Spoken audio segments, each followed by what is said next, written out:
Ողջույն, այս օրերին հանրության շրջանում ուշադրության կենտրոնում առաջիկա ազգային ժողովի ընտրություններն են։ Համապետական ընտրակարգը եւ ընտրությունները ինչ պատկեր ունի Լոռու մարզում, ինչ աշխատանքներ են տարվում, այս թեմայի շուրջ զրուցելու եմ այսօրվա իմ հյուրի հետ, թիվ 23 ընտրատարածքային ընտրական հանձնաժողովի նախագահ Կարեն Դավթյանի հետ։ Պարոն Դավթյան, բարև ձեզ։ Բարև ձեզ, ողջունում եմ, շնորհակալություն եմ հայտնում հրավերի համար։ Շնորհակալ եմ հրավերը չմերժելու համար։ Պարոն Դավթյան, ձեր թույլտվությամբ նախ հիշեցնենք ընդգրկվող բնակավայրերի գոտին, քարտեզագրումը, որ հատվածներն են ընդգրկում ձեր ընտրատարածքային։ Ընտրատարածքային ընտրական 23 հանձնաժողովը, թիվ 23 հանձնաժողովը դա Վանաձոր քաղաքն է, խոշորացված համայնքը, մտնում է ուրեմն Գուգարք համայնքը, Շահումյան համայնքը եւ Դարպաս համայնքը։ Ընդհանուր 23 թիվ 23 ընտրատարածքային ընտրական հանձնաժողովը 64 տեղամաս է, տեղամասային ընտրական հանձնաժողով։ Քանի որ ազգային ժողովի ընտրություններ է, նաև դրա մեջ մտնում է քրեակատարողական հիմնարկը։ Իսկ տեղական ինքնակառավարման մարմինների ընտրության ժամանակ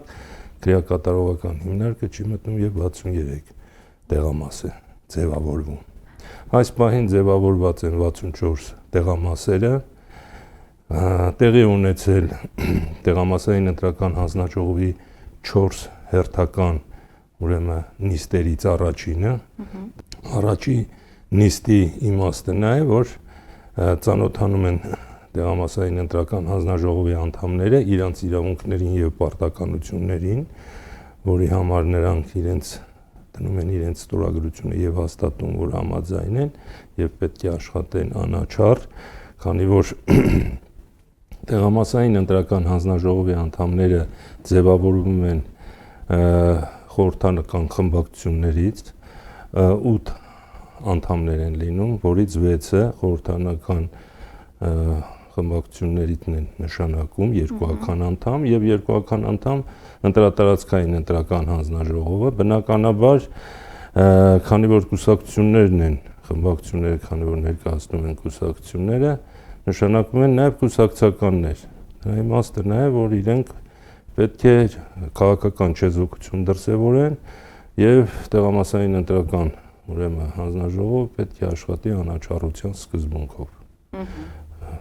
Խնդիրը եւ հիմքը դրա մեջ է դրված, որ պետք է աշխատեն օրինականության, կոլեգիալության եւ հրապարակայնության սկզբունքի հիման վրա։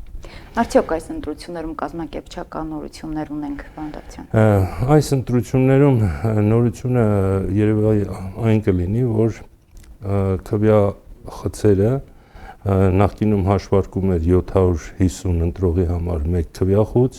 հիմա 600 ընտրողի համար է նախատեսված ըստ նոր օրենսդրությամբ 600 ընտրողի համար է խոց, 1 խոց տրամադրվում։ Ինչպես նաև ցուցակները մինչև ուրեմն 1100 ընտրողի համար մեկ ցուցակ է լինում։ Եթե 1100-ից ավել է, արդեն ցուցակ 1 եւ ցուցակ 2 է լինում։ Դրան համապատասխան քվյաթերթիկ 1 եւ քվյաթերթիկ 2 հանձնաժողովի անդամներ են այդ աշխատանքային փուլերում աշխատում։ Հիմնական երևի ընտրողի համար երևացող փոփոխությունը երևակայի դա կլինի մյուսը տեղամասային ընտրական հանձնաժողովի անդամներին վերաբերող փոփոխություններ են հիմնականում քվեարկության արդյունքներն ամփոփելու ժամանակ քվեաթերթիկների վավեր, անվավեր այդ հարցերով է փոփոխությունը։ Առաջին նիստից հետո մենք պատրաստվելու ենք ուրեմն երկրորդ նիստը դա տեղի ունենում ընտրության նախորդ օրը, որտեղ տեղամասային ընտրական հանձնաժողովի անդամները ընտրատարածքային ընտրական հանձնաժողովից ստանում են համապատասխան պարագաները եւ այդ օրը նախորդ օրը ձևավորում են, կահավորում են տեղամասը, եւ ուրեմն անհատական կնիքներն են ստանում յուրաքանչյուր ուրեմն անդամ տեղամասային ընտրական հանձնաժողովի։ Եվ ընտրության օրը տեղի ունենում երրորդ նիստը եւ ամփոփիչ նիստը ժամը 20:00-ից հետո։ Մենք ստացել ենք որոշակի պարագաներ մինչ այժմ Մյուս ուրեմն նյութերը եւ քվեաթերթիկները եւ ուրեմն անհատական կնիքը տեղամասային ընտրական հանձնաժողովի դա կստանանք ամսի 4-ից երևի 2-ից 4-ը երևի կստանանք այդ ամենը ինչպես է ապահովվելու ընտրողների համար հասանելի պայմաններ հատկապես գյուղական համայնքներում, որովհետև ձեր համակարգմամբ նաև հարակից գյուղական համայնքներն են։ Այո, ուրեմն հիմնականում դպրոցներում են ընտրական տեղամասերը, դրանք նման են նաև քաղաքի ընտրական տեղամասերին, դրանք ունեն համապատասխան չափորոշիչներ, այդ չափորոշիչներին համապատասխան ձևավորվում է կահավորման կարգը, մուտքը, մատչելիության հարցերը, մարդիկ, որոնք ունեն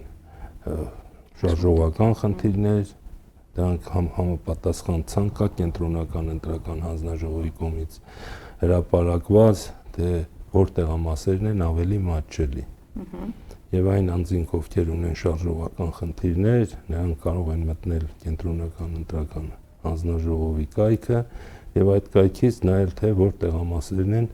տվյալ ընտրատարածքում իրենց համար հարմար եւ իրենք լիազոր մարմնի միջոցով փոփոխության ենթարկեն եւ իրանք ընտրեն այն տեղամասում, որտեղ իրենց ավելի մատչելի է։ Մինչև այս պահը մասնագիտական թիմը հանձնաժողովի անդամների դասընթացներ, վերապատրաստումներ, մասնագիտական աճի բարձրացում ինչ է արվել։ Մենք մասնակցել ենք ընտրատարածքային ընտրական հանձնաժողովը մասնակցել է ուրեմն դասընթացներին, համապատասխան տրվել է հանձնարարականներ, առաջադրանքներ, որոնք մենք կատարել ենք եւ հիմա դասընթացներ պետք է տեղի ունենան տեղամասային ընտրական հանձնաժողովի անդամների համար, դրանք պետք է տեղի ունենան ամսի 20-ից, այս ամսվա 20-ից մինչեւ ամսվա 3-ը, հունիս ամսվա 3-ը եւ բոլոր անդամները, հանձնաժողովի 8 անդամները պետք է մասնակցեն, բացի դրանից 3.5 ժամ տևողության դասընթացներ պետք է տեղի ունենան, որից հետո պետք է տեղի ունենան նախագահների եւ քարտուղարների համար դասընթացներ լրացուցիչ, որովհետեւ ամբողջ պատասխանատվությունը հիմնականում տեղամասային ընտրական հանձնաժողովի ընկնում է նախագահի վրա, որովհետեւ նախագահից է կախված թե այդ տեղամասում ինչ ձևով կկազմակերպվի իմացության, գիտելիքի, այդ առումով դասընթացները շատ լավ արդյունք են տալի եւ նախորդ անգամներն են եղել, այս անգամ նույնպես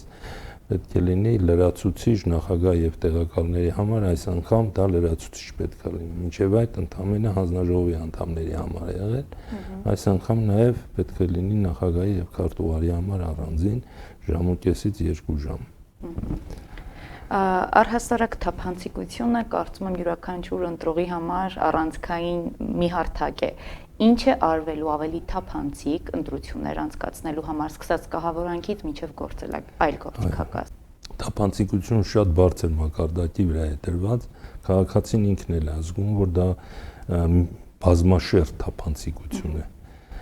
Դրված է ուրեմն բոլոր ընտրատեղամասերում տեսանկարահանող սարքեր, այդ տեսանկարահանող սարքերը ամբողջ ընթացքում ընտրության եւ ամփոփման ընտրությունների ամփոփման նիստը ամբողջությամբ տեսանկարահանվում է։ Ունենք 64 տեղամաս, 63-ում նկարվում է։ Մեկը քրեակատարողականն է, որը ռեժիմային հաստատություն է, այնտեղ նկարահանումներ չի թույլատրվում ըստ օրենքի։ Մյուս տեղերը բոլորը նկարահանվում են։ Բացի դրանից դրոշմակնիկները, մատնահետքը, դրանք ամբողջը թափանցիկության տարբեր շերտեր են, որ անհնարինություն է ստեղծում եւ առհասարակ տրամաբանորեն էլ չի երևում, թե որտեղ կարելի է խախտել։ Ընդհանրապես կազմակերպչական խնդիր է, հաշվարկների խնդիր է, դա է։ Շատ լավ, ինչպես եք պատրաստվում աշխատել հատկապես լրագրողների, դրդական առաքելություն իրականացնողների եւ վստահված անձանց հետ, ինչ իրավունք ունեն վերջիններս ընտրատեղամասում եւ ինչ իրավունք նրանց վերապահված չէ։ Նրանք ունեն գրեթե ամեն ինչի իրավունք ունեն, իրավունք ունեն նկարահանելու ուրեմն ցուցակները, իրավունք ունեն համարակալված կտրոնները, եւ իրավունք չունեն մատնահետքի էկրանը նկարելու, բայց կարող են գնալ կանգնել եւ նայել, բայց նկարահանել, հետեւել չեն կարող։ Կահվածքներ չեն կարող ցուցակներից վերցնել։ Շատ լավ։ Եթե ընտրողը հենց ընտրության օրն է պարզում, որ իր անունը ցուցակներում չկա, առաջի քայլը որ պետք է ձեռնարկի որն է։ Առաջի քայլը պետք է գնալ լիազոր մարմին։ Դա լիազոր մարմնի իրավունքների շրջանակում է։ Լիազոր մարմինը տալիս է համապատասխան տեղեկանք, որով ինքը գալի ներկայանում է տվյալ տեղամասը։ Եվ